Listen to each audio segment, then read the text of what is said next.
அஸ்ஸலாமு அலைக்கும். இப்போ கொஞ்சம் வெயில் கூட ஆகிட்டனால நைட்லேயே எல்லாம் செஞ்சிடறோம்மா. எனக்கு ஒரு மனசுக்கு தானே 2 மீன் கோழி அவரைக்காய் 100 அவரைக்காய் தான் வாங்கினேன். சீசன் டைமில் எல்லாம் வாங்கி ஆக்கிக்கிறேன். 2 பருப்பு, இறால், கருவேப்பிலையில், பச்சை மிளகா, மசாலா, தேங்காய் அரைச்சி விட்டேன். தேங்காய் பால் கொஞ்சமாக ஊற்றினேன்.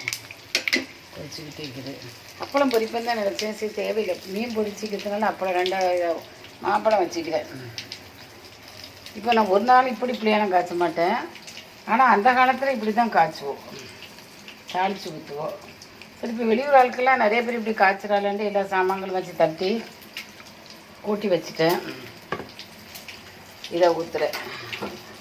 கடுகு, கருவேப்பிலை எல்லாம் போட்டு வசக்கி ஊற்றுறேன். இப்போ இதை ஒரு கொதி கொதிக்க இது எப்போதுமே தட்டு தான் செய்கிறேன். லேசாக நுர பொங்க போகுது. நாளைக்கு போதுமா 3 கடுப்புடி அல்ஹம்துலில்லாஹ். இந்த வெயில் ஆக்கி வச்சு திங்கிறமே. இதில் சோத்தை வைக்கணும். காலையில் 2 அரிசியை போட்டுக்குருவேன். காலையில் ஒரு பிரெட்டோ அல்லது 2 இட்லியோ, சில நேரங்களில் வாசலில் வர்றது வாங்கி திங்கிறேன். மீதமாக வீட்டில் தான் 2 இட்லியோ 3 இட்லியோ அவிச்சிடுவேன். ஏதோ பிரெட் பட்டர் ஜாம் வச்சு திம்பேன், முட்டை போட்டு. பொரிச்ச மீன். இது என்ன மீன் தான் சொன்னான். நீங்கள் இறால் மீன் கறி கொண்டு வந்தா. அது ரசம், கோழி அவரைக்காய், மாம்பழம். அல்ஹம்துலில்லாஹ்.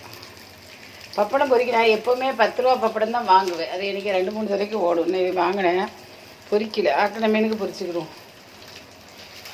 ஏண்டா வெயிலும் கூடின நேரம், மீன் வேறு பொரிக்கிறோம், மறுபடியும் இதை போட்டு செய்யக்கூடாதுன்ட்டு செய்யலை. அவரைக்காய் நல்லா பச்சுன்னு இதில். அதனால எங்கள் அம்மா இதை அவரைக்கான்ட்டு சொல்ல மாட்டாலும் கோழி அவரைக்காயும் போலும். அந்த மாதிரி மணத்து கிடக்குமா, மணக்க தான் செய்யுது கோழி அவரைக்காய். ரசத்தை இப்போ தான் இந்த மாதிரி புதுசாக தாளித்து ஊற்றிக்கிறேன். அந்த நாளையில் கறி தாளிப்பை எடுத்து ஊற்றுவோம். மீனுக்கு தாளிக்கும்போது என்ன இருந்துச்சு, அடுப்புகள் வசதி, விரவு அடுப்புகளில் காலம். மீன் தாளிப்பை எடுத்து ஊற்றுவாளுவோம். மீனுக்கு தாளிக்கும்போது அதை எடுத்து பிள்ளையானத்துக்கு ஊற்று, காய்கறிக்கெல்லாம் ஊற்றுவாளுவோம். கறியை தாளிக்கும்போது எடுத்து ஊற்றுவோம். இப்போ நான் இன்றைக்கி தனியாக தான் தாளித்து பிள்ளையாரத்துக்கு வைக்கிற சாமான்கள் எல்லாம் வச்சு கூட்டி, தக்காளி பழம், புளி வச்சுருவோம், பெரிஞ்சிருவோம். ஒரு பூண்டு வச்சேன். எப்பவும் பாதி தான் வைப்பேன். ஒரு பூண்டு வச்சுக்கிறேன். இது மசாலா, உப்பு எல்லாம் தடவி எப்பவும் எலுமிச்சை பழம் ஊற்றுவேன். இப்போ ஊற்றையில வத்தல் கருவேப்பிலையில் போட்டு பொரிக்கிறேன். சோறு காலையில் வச்சுக்கிறேன். லேசாக ஆரணமாக ஹாஸ்பிட்டலில் தூக்கி ஒரு 12 மணிக்கிட்ட வச்சுருவேன். முடியல காலையில் ஆக்குறதுக்கு. பார்த்துட்டு லைக் பண்ணுங்கள், ஷேர் பண்ணுங்கள், சப்ஸ்கிரைப் பண்ணுங்கள். நீங்களும் இந்த மாதிரி சாப்பிடுங்க. நல்லதே செஞ்சு நல்லதே தின்னுங்க.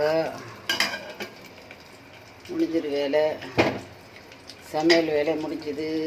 அல்ஹம்துலில்லாஹ். அல்லாஹ்வுக்கு எல்லா புகழும். எல்லா அடுப்பையும் அமர்த்திட்டேன். அஸ்ஸலாமு அலைக்கும்.